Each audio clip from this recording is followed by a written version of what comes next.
Assalamualaikum and hi everyone. We are from Group 1 and we are from class SR111A. So today we're going to present to you management skills. This slide was prepared by me myself, Mohamad Ariff Haiqal bin Mohamad Nazri, and my other group members, Yahya bin Mohamad Zawawi, Mohamad Faris bin Rosman, and Ahmed Sawaf bin Roslan. What is management? Based on Stoner, Freeman and Gilbert in 1995, management is the process of planning, organizing, leading and controlling the work of organizing members and using all available organizational resources to reach stated organizational goals. On the other hand, management also involves coordinating and overseeing the work activities of others so that their activities are completed efficiently and effectively. So now I would like to talk about best manager. Based on my research, I think the best manager that I ever known is Sir Alexander Chapman Ferguson. He was born in 31 December 1941. He is a former Scottish football manager and player. He is widely known for managing Manchester United from 1986 to 2013. He is considered by many of others to be the one of the greatest manager of all time because he has won more trophies than any other managers in the history of football.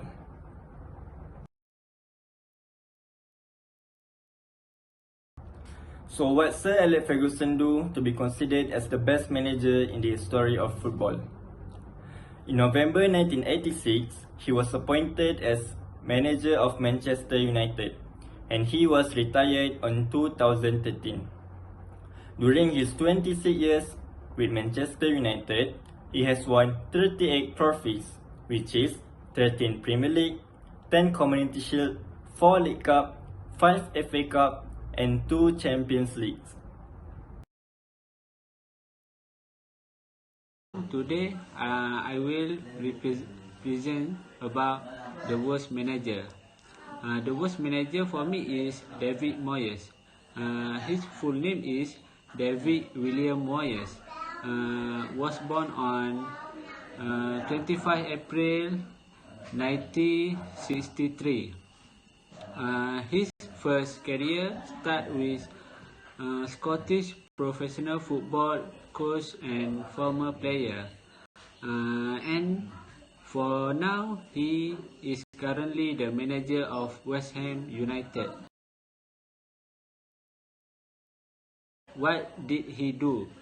At Manchester United, David Moyes taking over from Sir Alex Ferguson and started on 30-40 season as United new boss or new manager.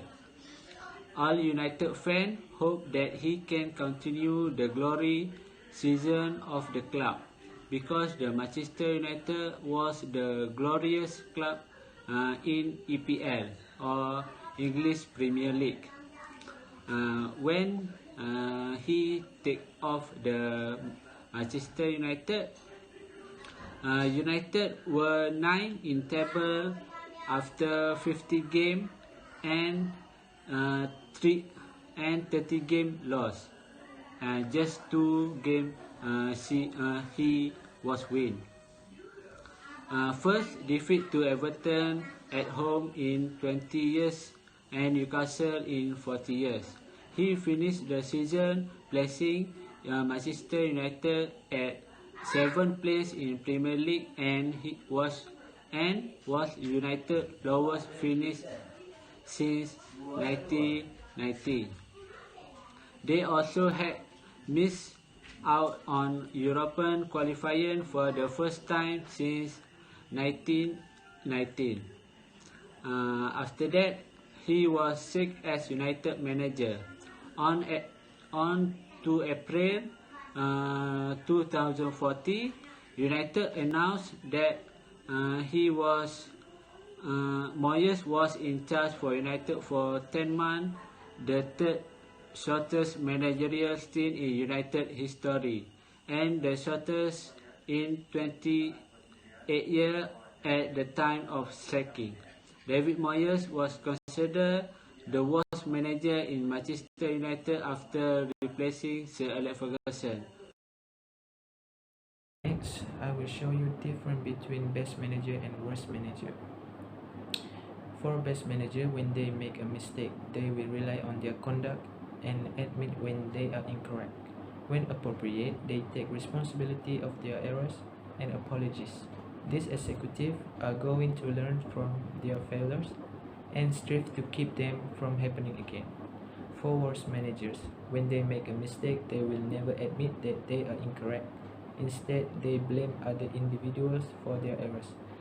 These kinds of leaders are not going to take control of their mistakes, but want to justify them instead. Furthermore, for best manager, when it comes to developing solutions and new ideas, best manager creates an atmosphere that promotes other point of view and viewpoints. They are looking for ways to promote diversity of thoughts and to welcome new ideas. Such supervisors do not come up with all the ideas, but they enable staff to think creatively and use creative problem-solving skills. For worst manager, when it comes to developing solutions and new ideas, worst manager assume that the greatest are their proposals and solutions. They are not interested in other views or ideas being pursued. Bad managers are always the ones who have the room's loudest voice. At the head of the table, they sit and dominate the discussion.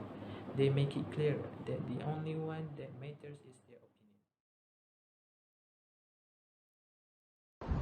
So here I will discuss more about our group projects in terms of the most important skills that managers should have. Number one is all about planning. Planning is a vital aspect within an organization. The planning process includes identifying and setting achievable goals, developing necessary strategies, and outlining the tasks and schedules on how to achieve the set goals. Without a good plan, little can be achieved. Basically, a manager needs good and orderly planning to ensure that an organization is in a good condition and has a bright future. And second is all about communication.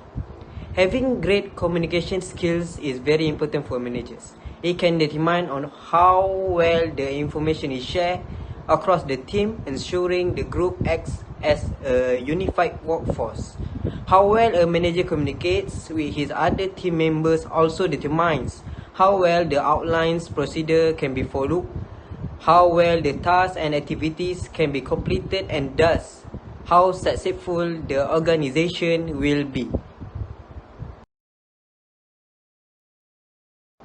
Next, I will explain another important skills that all the manager need is about decision making. As we know, the managers make a lot of decisions, whether consciously or not, and decision making is an important component of a manager's success. Making the right and accurate decisions result in the success of a team or organization, while bad decisions can lead to a failure or bad performance. A manager must be responsible for every decision they make and also willing to take responsibility for the decision they make. And last, for me, problem solving is another important skill.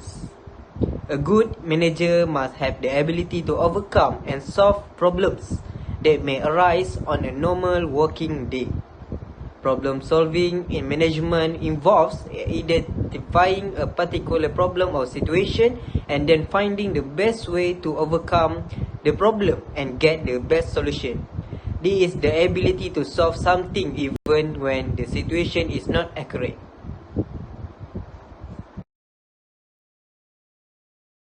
So, the conclusion from all the points that we were given just now is a manager is a person in an organization or a team who is responsible for the work or performance of one or more than one person. The quality of manager depends on its management skills. A good manager quality is a person who have great communication skills, honestly, flexibility, and intelligent, while the other side, worst manager is a person who has a limited viewpoint, lacks integrity, does not work well with the others, and is unable to understand others. I think that's all for us. Thank you.